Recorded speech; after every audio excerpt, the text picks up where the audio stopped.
Hello and welcome to Clay to Canopy, the show where I attempt to do just about everything from the ground up.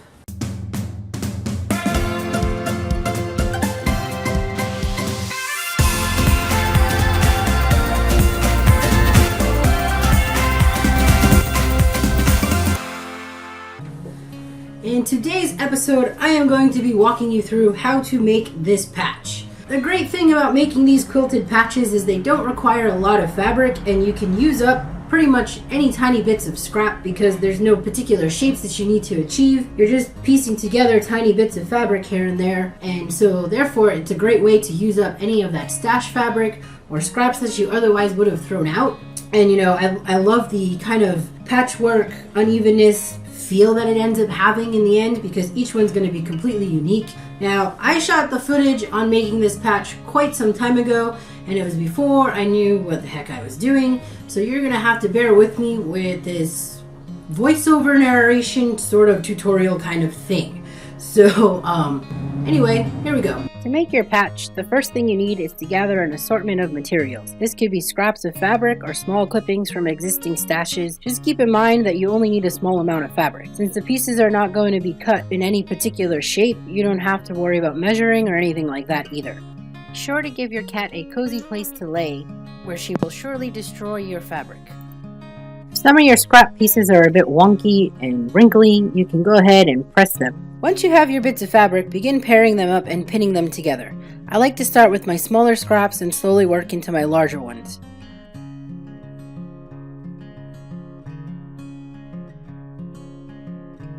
After sorting out my first batch, it's over to the sewing machine with a simple straight stitch. The simple straight stitch is just fine because later on we'll be sewing in an extra seam reinforcement.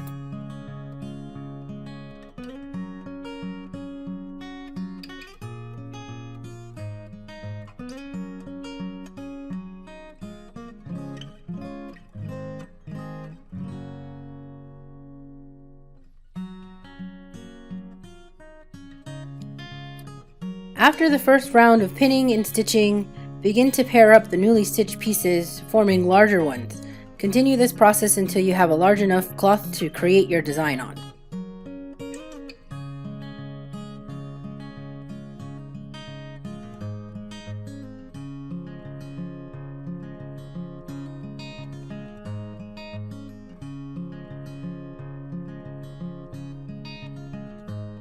To help with layout, trace or draw your design on a piece of transparent plastic. This will provide a window for you to adjust your shape until you find a position you like.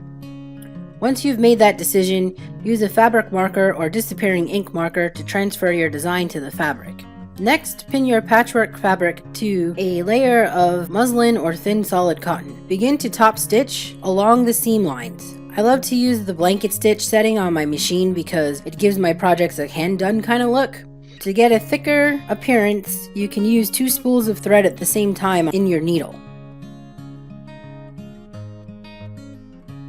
Once all the seams have been top stitched, it's time to stitch over your outline shape. First, go over the outline with a straight stitch to ensure the fabric stays in place. If your fabric feels bulky, you can trim it down close to your shape, but be sure to leave at least an inch between the edge of the fabric and the outline of your shape.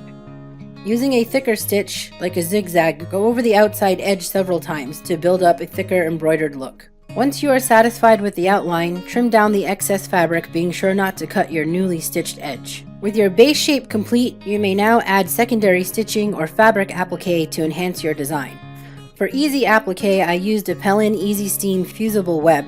Each brand is slightly different, so follow the directions on the fusible web to apply the secondary fabric.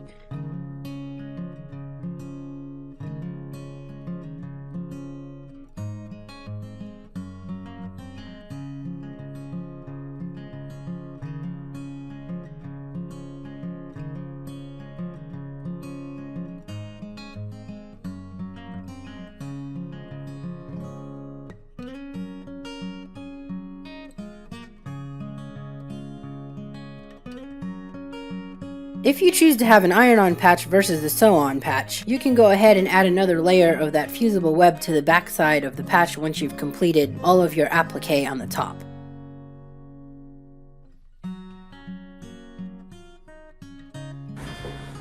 Well, that's all I have for you today. I hope you enjoyed this tutorial. Please like, share, and subscribe if you have not done so already, and tell your friends.